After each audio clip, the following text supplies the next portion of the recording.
Hey, it's me, Obiskin here.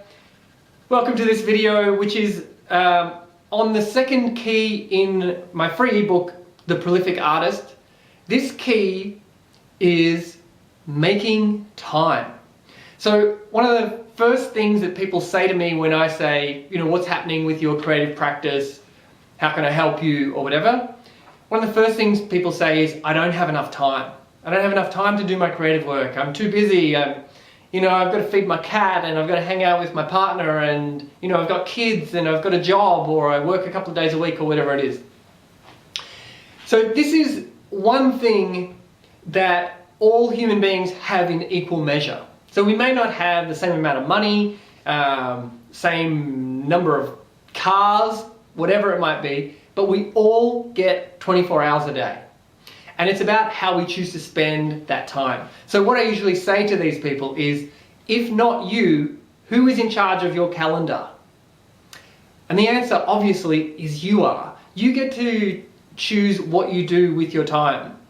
So even if you do have obligations, you get to choose what you do in the times that you are not obligated to be doing something. So it's really important how you prioritize that time. So it's not really a matter of finding time, it's about making time. And one of the best ways of doing this is to get your calendar out at the start of the week, find a bit of time there and turn it into your creative time. So you transform it into time that's just sitting there into really useful, productive time where you can be more prolific as an artist. So I want to give you a couple of examples about time and why it's important for creativity. So usually when I talk about time or time management, people get bored or they get scared. Because creative people generally do not like the idea of creating too much structure for their creative work, because it makes you feel like you're hemmed in and you can't really do anything, and you don't have flexibility and you don't have freedom, you don't have choice, all this stuff. But there's so much evidence to show that if you create time for your creative work, you actually become more creative and more prolific. Because what you're doing is you're setting your mindset up to be creative in that time, rather than just waiting for inspiration to strike. So, John Cleese from the Monty Python and from all those other films, Fish Called Wanda, he did a great talk in 1991 about creativity. And his 5-step plan to become more openly creative were as follows. Step number 1, make space. Number 2, make time. Number 3, make time. Number 4 is confidence. And number 5 is humor. So you'll notice that their step 2 and 3 was time and time. So he explains that it's important to have a beginning and an end point to your creative time. So over about an hour and a half, you can start to become less productive and less prolific, basically. So the one piece of advice that I give virtually all of my students that I mentor for creativity is to do this thing called an hour of power. So what I get people to do is I get them to schedule, that's the first step, schedule in their week when they're going to do it. So they might say, okay, I'm going to do it on Thursday between 6 and 7 p.m.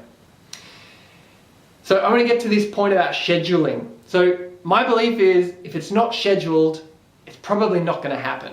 Because life has a way of keeping us busy, keeping us distracted, and unless you basically take this hour and you hold it above all of the waves that are knocking you through your day-to-day life, you basically want to hold this hour above the water and say, okay, this is really cherished, this is really important for me to do, I'm going to protect this hour of power for me to do my creative work.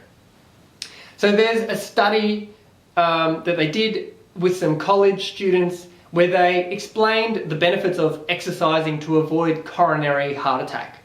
And when they did that, the participation rates in their exercise program went up 29 to 39%, which is pretty good, right?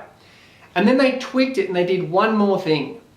And all they did was they asked another bunch of students to make a time and a place of where they were going to do that exercise and when they were going to do it. And just from this one simple tweak, the participation rate went up to 91%. So almost everyone decided that they would participate in this. So this study's been done over and over and over with different groups, with dieting, with all sorts of things.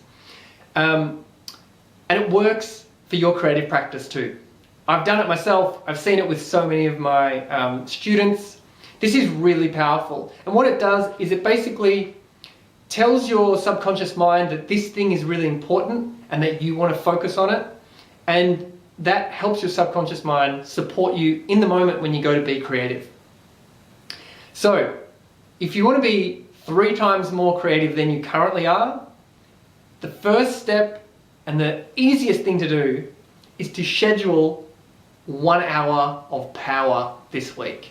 So, I've created a 14-point checklist, which you can download on this page. So basically, I've just given you the first point in this checklist, which is schedule your hour of power for this week. And then I go through in more detail, telling you exactly what you need to do to make this hour of power the most powerful it can be. So if scheduling your hour of power is going to triple how prolific you are, just doing this one thing, the rest of this stuff is going to make you 10 times more focused and prolific in that time. So you actually don't need more time. Most people think they need more time. You don't need to have more time. You need to make time, turn up, do these things, and you will be 10 times more prolific this week than you were last week. It's really easy.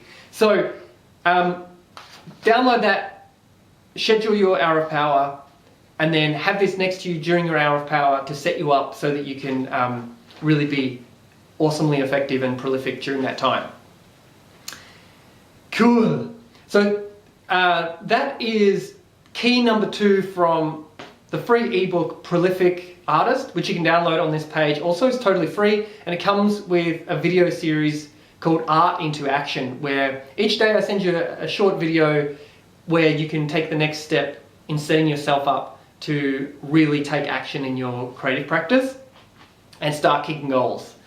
So my whole thing is about helping other artists become more prolific. And sometimes all it takes is just like a little tweak, like I've just talked about in this video, to really set your trajectory from this, kind of really taking off like this, into a new level of your creative practice and a new level of results for you.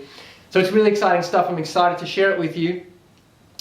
What I'd love you to do is share this video around. So if you've got other creative buddies that could really use a bit of a nudge or just a little bit of information that's going to help them be more productive or focused or whatever it is, share this with them. Do them a favor and send them, this free bit of awesome content.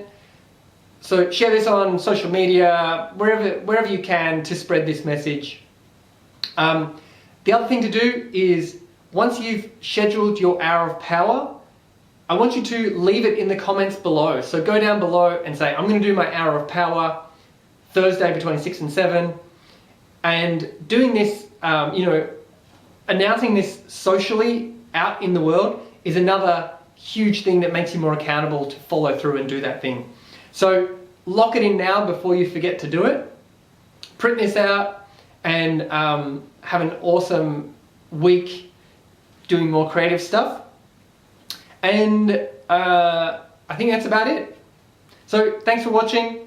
Have an awesome week and catch you soon. Your art matters, so go and create.